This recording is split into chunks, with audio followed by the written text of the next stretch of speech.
What's up, everybody in YouTube world? If you are watching this video, you may have just purchased a new Subaru with Eyesight.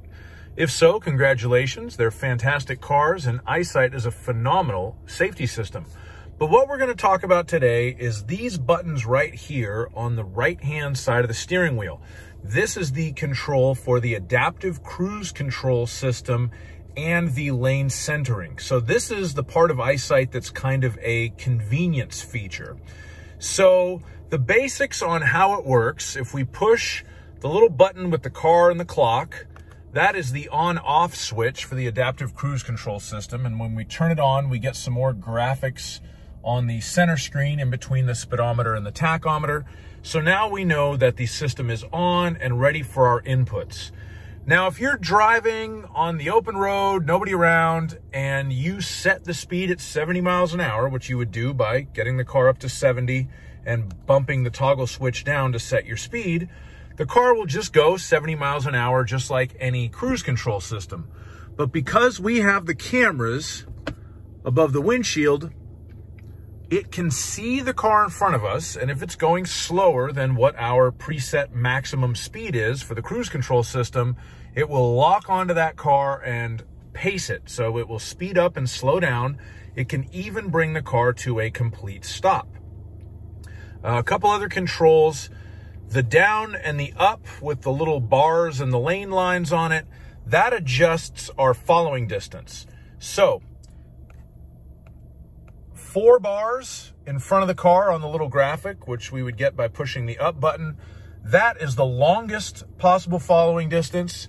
If we use the down button, we can get it down to 1 bar, which is the shortest possible following distance. I live in Southern California. If you live in an area with heavy traffic freeways like Southern California has, only ever use the shortest possible following distance. If you use one of the longer ones, it leaves too much of a gap between you and the car in front of you. People will be getting in front of you all day long. The system will be trying to readjust the following distance, and you'll end up going in reverse on the freeway. So just use the shortest one if you're in heavy traffic. And heavy traffic is where this system does its best work. Make no doubt about that.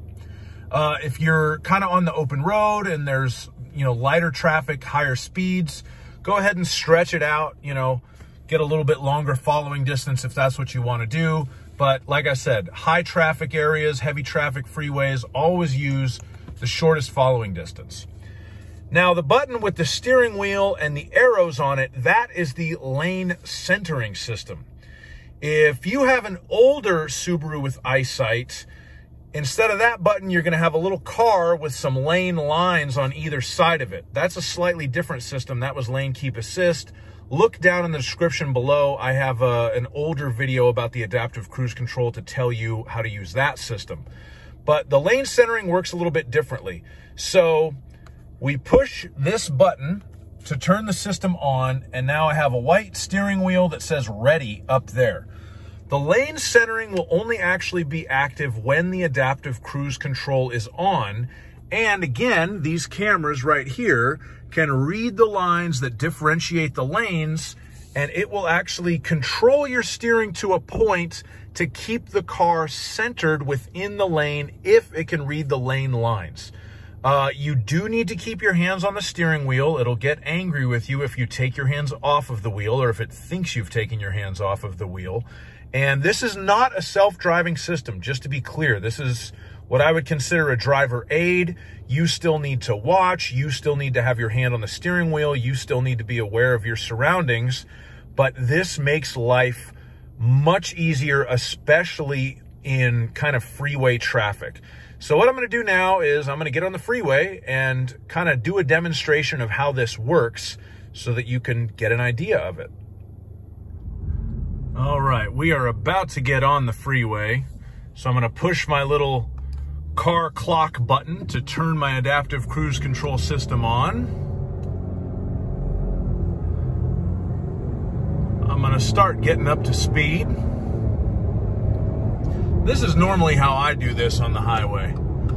I merge in behind somebody, and then I hit my little toggle switch down to set my speed, and then I hit it up a bunch of times to crank my maximum speed up. So now I've set my adaptive cruise to 90, which, as you're gonna see in a second, I have pretty much no hope of doing. I'm actually gonna change lanes.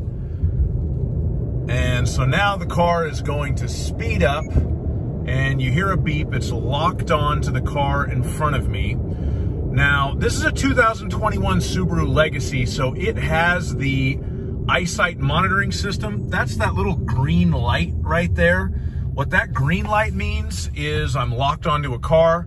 So right now, if you've got a Legacy, an Outback, or an Ascent, it may be displaying that if it's one of the higher trim levels on those cars. But I also have an extra little icon of a car in front of me on the screen. So I'm locked onto a car and I am just cruising. I do have my hand on the wheel. And as you can see here, my little steering wheel light is green. So my lane centering is active. So I do have a hand on the wheel, but the car is maintaining the distance from the car in front of me. Those are my feet. I do not have my feet on the gas or the brake, and we are just cruising. The car is currently braking, speeding up, slowing down. We're going 24 miles an hour, 23 miles an hour, whatever. That's the car doing all that. So this makes life so much nicer when you are in traffic like this.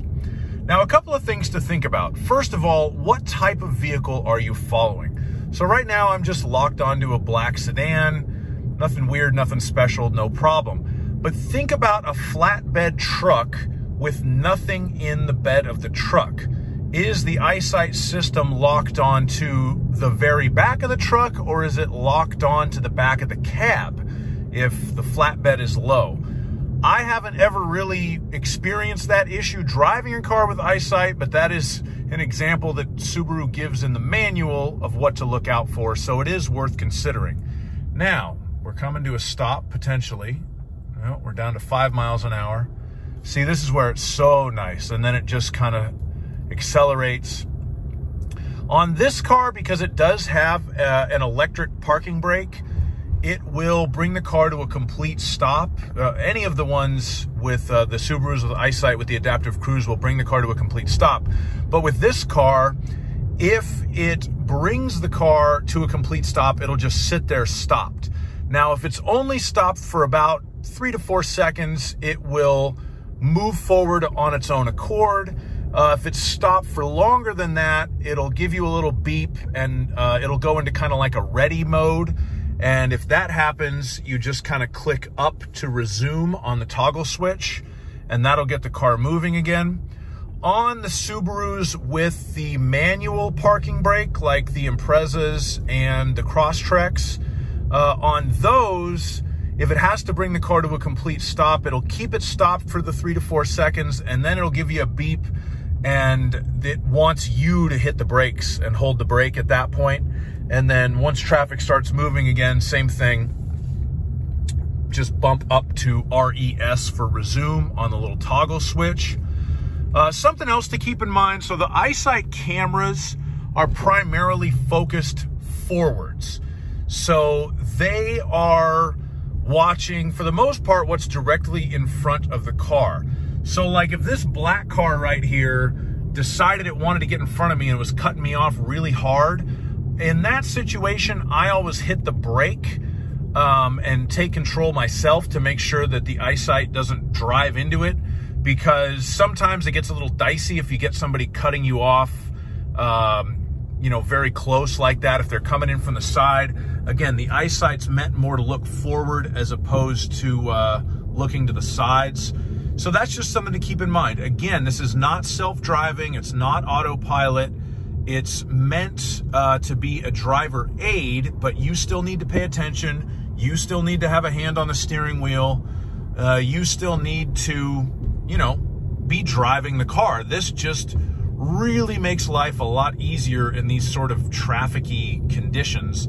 And this is something that I use almost every day that I drive my Subaru. I mean, it's just a fantastic system. And hey, you paid for the whole car.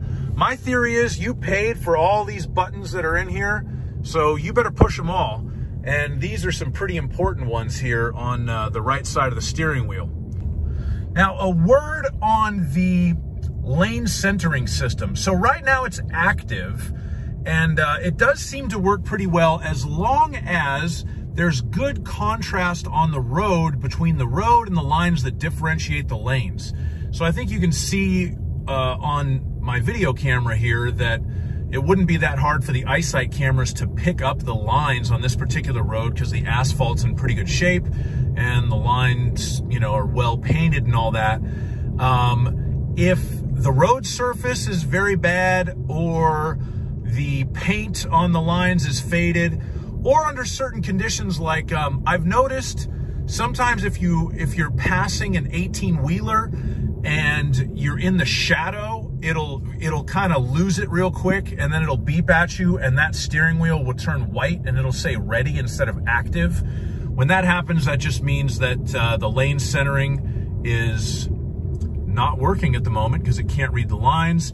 And as soon as it's able to read the lines, then that steering wheel will once again turn green and be active, and it'll kind of take control of the steering, keep you in the center of your lane better.